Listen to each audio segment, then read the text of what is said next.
بسم اللہ الرحمن الرحیم۔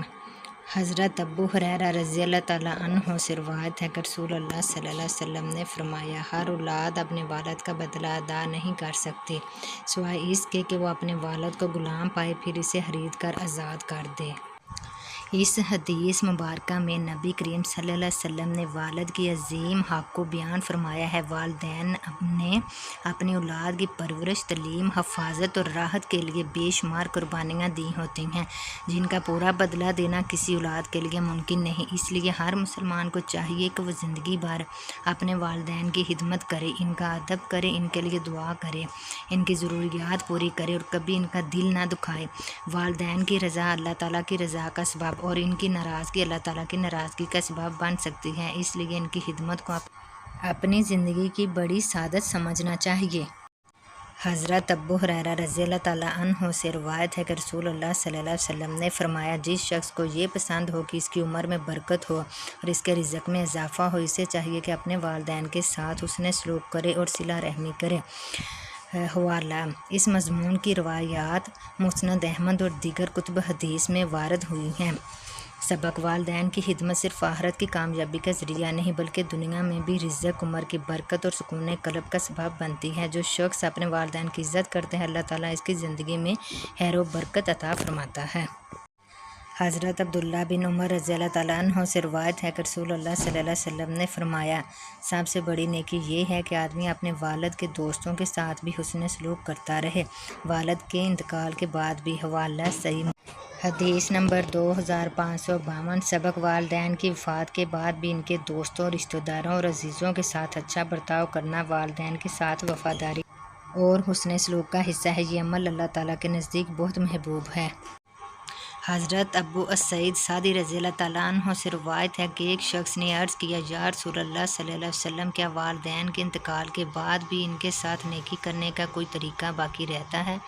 آپ صلی اللہ علیہ وسلم نے فرمایا، ہاں، ان کے لیے دعا کرنا، ان کے لیے استغفار کرنا، ان کی وصیت پوری کرنا، ان کے رشتہ داروں کے ساتھ اچھا سلوک کرنا اور ان کے دوستوں کی عزت کرنا۔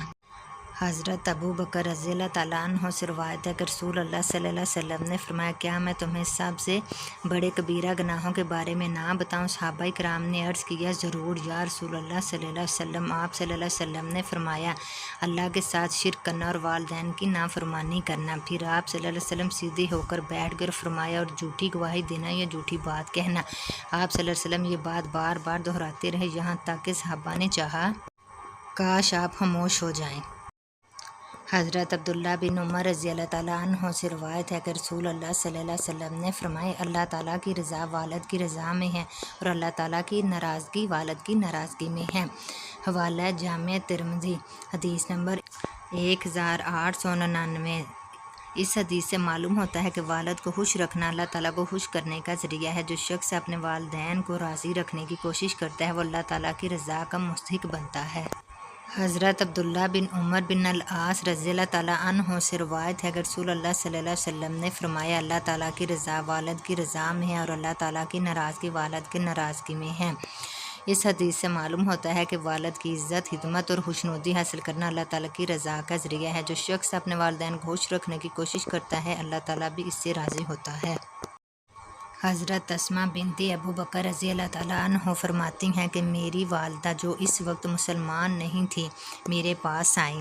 میں نے رسول اللہ صلی اللہ علیہ وسلم سے پوچھا، یا رسول اللہ، کیا میں اپنی والدہ کے ساتھ حسن سلوک کروں؟ آپ صلی اللہ علیہ وسلم نے فرمایا، ہاں، اپنی والدہ کے ساتھ حسن سلوک کرو۔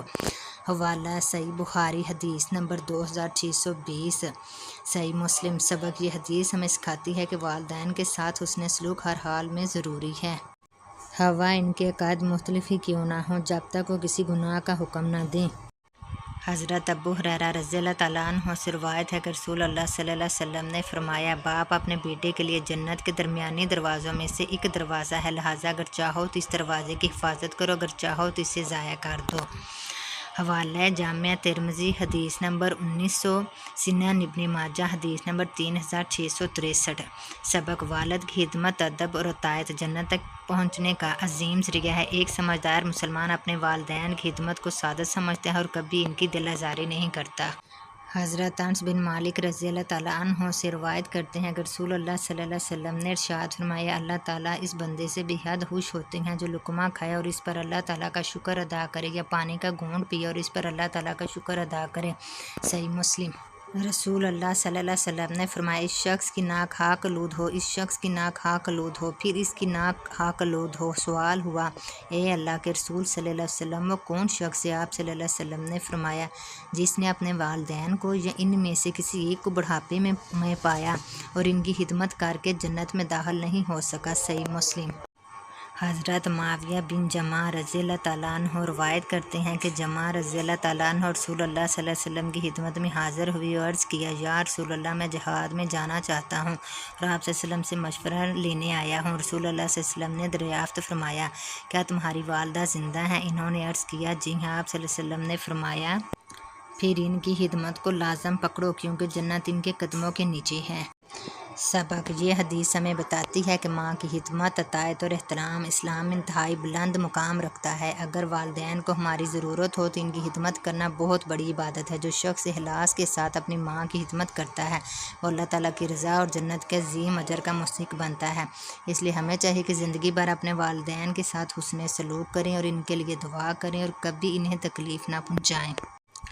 حضرت ابو امامہ رضی اللہ تعالیٰ عنہ سے روایت ہے کہ رسول اللہ صلی اللہ علیہ وسلم نے فرمایا، 3 دعائیں ایسی ہیں جن کی قبولیت میں کوئی شک نہیں: مظلوم کی دعا، مسافر کی دعا اور والد کی اپنے بیٹے کے حق میں دعا۔ حوالہ: جامع ترمذی، حدیث نمبر 1905، سنن ابن ماجہ۔ حضرت ابو ہریرہ رضی اللہ تعالیٰ عنہ سے روایت ہے کہ رسول اللہ صلی اللہ علیہ وسلم نے فرمایا، جس نے صبح اس حال میں کی کہ وہ اپنے والدین کا فرما بردار ہے، اس کے لیے جنت کے 2 دروازے کھول دیے جاتے ہیں، اور اگر والدین میں سے ایک ہو تو ایک دروازہ۔ نوٹ: اس روایت کی سند پر محدثین نے کلام کیا ہے، اس لیے اسے فضائل کے باب میں ذکر کیا جاتا ہے، نہ کہ صحیح کی درجے کی حدیث کے طور پر۔